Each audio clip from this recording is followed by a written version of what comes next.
చంద్రగిరి నియోజకవర్గ ప్రజలందరికీ పేరు పేరు నమస్కారాలు. మీరు నిన్న సాయంత్రం నుంచి చూస్తున్నటువంటి చెవిరెడ్డి కుటుంబం డ్రామాలు తెలుసు మీకు. ఈరోజు ఉదయం కుటుంబ సభ్యులు పాత్రికేయ విలేకరులతో మాట్లాడుతున్న మాటలు కూడా మీరు చూస్తుంటారు. కక్ష సాధింపు ధోరణిలో పులివర్తి నాని ప్రవర్తిస్తున్నాడు, అతనికి అధికార యంత్రాంగం సపోర్ట్ చేస్తుందన్నారు.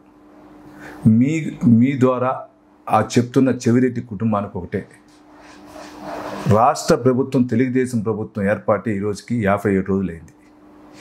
57 రోజుల్లో ఏ రోజైనా నేను కక్ష సాధింపు దాలుంటే గవర్నమెంట్ వచ్చిన 3వ రోజో 4వ రోజో మీ పైన కేసులు పెట్టుంటారు.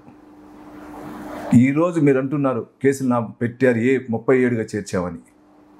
దానికి కారణం 14వ తారీఖు నా పైన దాడి అత్యాయత్నం జరిగిన రోజు నేను ఇచ్చిన కంప్లైంట్లో A1 Chevireddy Bhaskar Reddy, A2 Chevireddy Mohit Reddy, A3 Chevireddy Raghunath Reddy, A4 బానని ఇచ్చా. ఆ రోజే ఇచ్చా 14వ తారీఖు. ఆ రోజు నీ ప్రభుత్వం ఉంది. ఆ రోజు నువ్వు ఇచ్చినటువంటి పోలీస్ అధికారులు ఉన్నారు. ఆ రోజు నీ కన్ను సన్నుల్లో నడుస్తున్న అధికార యంత్రాంగం అంతా ఉంది. అది నీకు తెలుసు. నేను ఈరోజు ఇలా ఆ రోజు నీకున్న అధికార యంత్రాంగం సపోర్ట్తో ఆ రోజు ఎఫ్ఐఆర్ కట్నీలా నువ్వు. ఈరోజు మీరు అంటున్నారు 37 కానీ ఆ ఎఫ్ఐఆర్ నేను ఇచ్చినటువంటి కేసుకు సంబంధించిన దీంట్లో చూస్తే ఎవరి పేర్లు ఇచ్చానో అందరికీ తెలుసు, మీకు కూడా తెలుసు ఆ విషయం.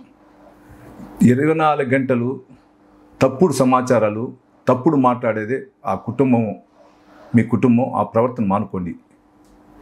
మీరు అంటున్నారు నా కుమారుడు విదేశాల్లో చదివి వచ్చినాడు, అతన్ని అన్యాయంగా కేసులు ఇరిగించినాడని. విదేశాల్లో చదివి వచ్చిన ఒక వ్యక్తి పైన నువ్వు కానీ, నీ కుమారుడు కానీ, నీ తమ్ముడు కానీ హత్య చేయాలని ఉందా? అంటే హత్య చేసే అంత స్థాయి ఉన్న వ్యక్తి విదేశాల్లో చదివితే కూడా వదిలేయాలని ఉందా? ఆలోచించు భాస్కర్ రెడ్డి గారు. ఈరోజు మీరు అంటున్నారు నేను ప్రజల పక్కన ప్రభుత్వం పైన పోరాటానికి సిద్ధం, దేనికైనా సిద్ధం అని. భాస్కర్ రెడ్డి గారు, పోరాటాలకి నేను ఎప్పుడు భయపడను. నేను ఏ విధంగా పోరాటం చేసే ఈరోజు నేను ఈ ఎమ్మెల్యే స్థాయికి వచ్చా. ప్రజల పక్షాన దేనికైనా పోరాడతా. ఈ 57 రోజులు నేను నా యొక్క అధికారాన్ని అడ్డం పెట్టుకుని నేను పోరాడలా. ప్రజల కోసం, ప్రజల సేవ కోసం పోరాడా.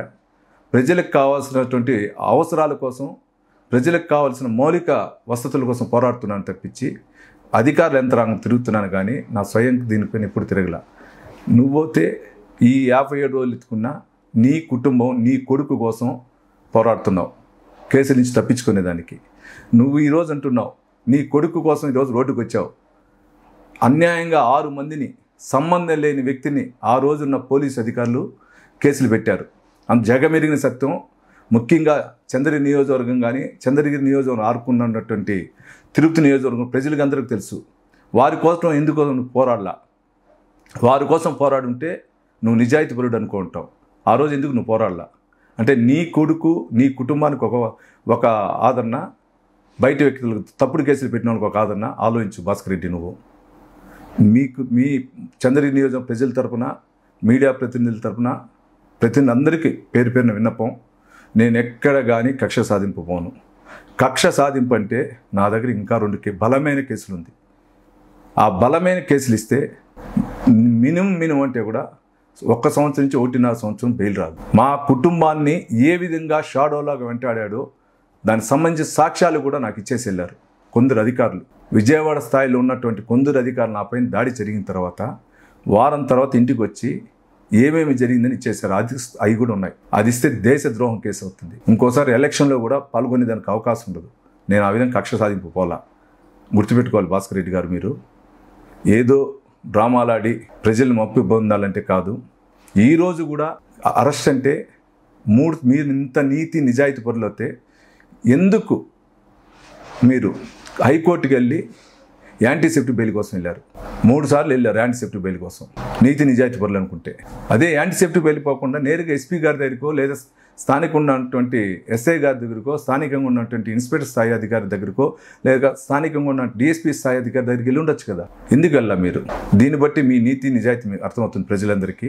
నేను చంద్రగిరి నియోజక ప్రజలకి, ముఖ్యంగా మీడియా ప్రతినిధులకి, తెలుగుదేశం పార్టీ అభిమానులు, జనసేన పార్టీ అభిమానులు, బీజేపీ పార్టీ అభిమానులకు అందరికీ పేరు పేరు నమస్కారాలు.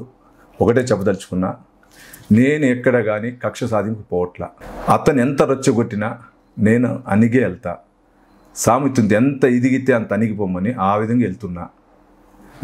నా 5 సంవత్సరాలు నా ఎమ్మెల్యే కాల పరిమితి అయితే 4 సంవత్సరాల్లో నా డెవలప్మెంట్ యాక్టివ్ పెట్టుకుని వెళ్తున్నా. నేను మా పెద్దాయన గారి దృష్టికి, మా చిన్నాయన గారి దృష్టికి తీసుకుని, అదేవిధంగా డిప్యూటీ సీఎం గారు పవన్ కళ్యాణ్ గారి దృష్టికి తీసుకుని వెళ్ళి నా డెవలప్మెంట్ మీద వెళ్తున్నా. అసెంబ్లీలో ఉన్న రోజులు అదే పని చేస్తొచ్చా. ఈరోజు కూడా అదే పనిలో ఉన్నా. ఇటువంటి తప్పుడు ప్రకటన చేస్తున్న చెవిరెడ్డి కుటుంబం లాగా నేను చేయను. చెవిరెడ్డి కుటుంబంలాగా పరుల సొత్తులు ఆక్రమించుకోను. దయచేసి ఆలోచించి ఇతని మాటలు మీరు వినండి. గతంలో జరిగిన విధానం ఏ విధంగా ఉంది, ఈరోజు ఈ విధానం ఏ ఉందో ఆలోచించండి. కేసులు పెట్టిన రోజు ఏ ప్రభుత్వం ఉంది? నేను కేసు పెట్టిన రోజు తెలుగుదేశం ప్రభుత్వం ఉందా, వైసీపీ ప్రభుత్వం ఉందా? ఒకసారి ఆలోచించండి. నేను కక్ష సాధింపు పోవట్లా. మీరు పోరాడాలనుకుంటే ఎంతైనా పోరాడు. నేను ఏదైనా తప్పు చేస్తే పోరాడండి. అది విధంగా లేకుండా మా పెద్ద ఆయన చంద్రబాబు నాయుడు గారిని విమర్శిస్తే మటుకు నేను ఊరుకోను. నన్ను విమర్శించు, మా పెద్ద ఆయన గారిని, మా చిన్నాయన గారిని కానీ, అదేవిధంగా తెలుగుదేశం పార్టీ కుటుంబ సభ్యులను కానీ, జనసేన పార్టీ కుటుంబ సభ్యులను కానీ, బీజేపీ పార్టీ కుటుంబ సభ్యులు కానీ విమర్శిస్తే నేను ఊరుకోను. నేను దానికంటే ఎక్కువ పోరాటం ఉన్నా. చాలా సాక్ష్యాలు ఉన్నాయి, మీకు చెప్తున్నా. చాలా సాక్ష్యాలు, ఒకటి కాదు. 2019 నుంచి 24 జూన్ 3వ తేదీ వరకు, 4వ తేదీ కౌంటింగ్ అంటే 2వ తేదీ వరకు మీరు చేసిన దానికి అన్నిటికీ సాక్ష్యాలు ఉన్నాయి. పోతే కక్ష సాధింపు ఆ విధంగా వెళ్తే అది వేరవుతుంది. దయచేసి ఇటువంటి విధానాలు మానుకోండి. ఇప్పటికైనా ప్రజలు బుద్ధి చెప్పారు. రేపు నేను తప్పు చేస్తే నాకు ప్రజలు బుద్ధి చెప్తారు. కాబట్టి ప్రజలకి సరైన అవకాశం ఇచ్చి వాళ్ళ అవసరాలు తీర్చుదాం, వాళ్ళ సమస్యలు పరిష్కరిస్తాం. దీనికి అవకాశం ఇచ్చి ముందుకు పోవాలని కూడా కోరుకుంటున్నా. మీ పులివర్తి నాని, చంద్రగిరి నియోజకవర్గ ఎమ్మెల్యే.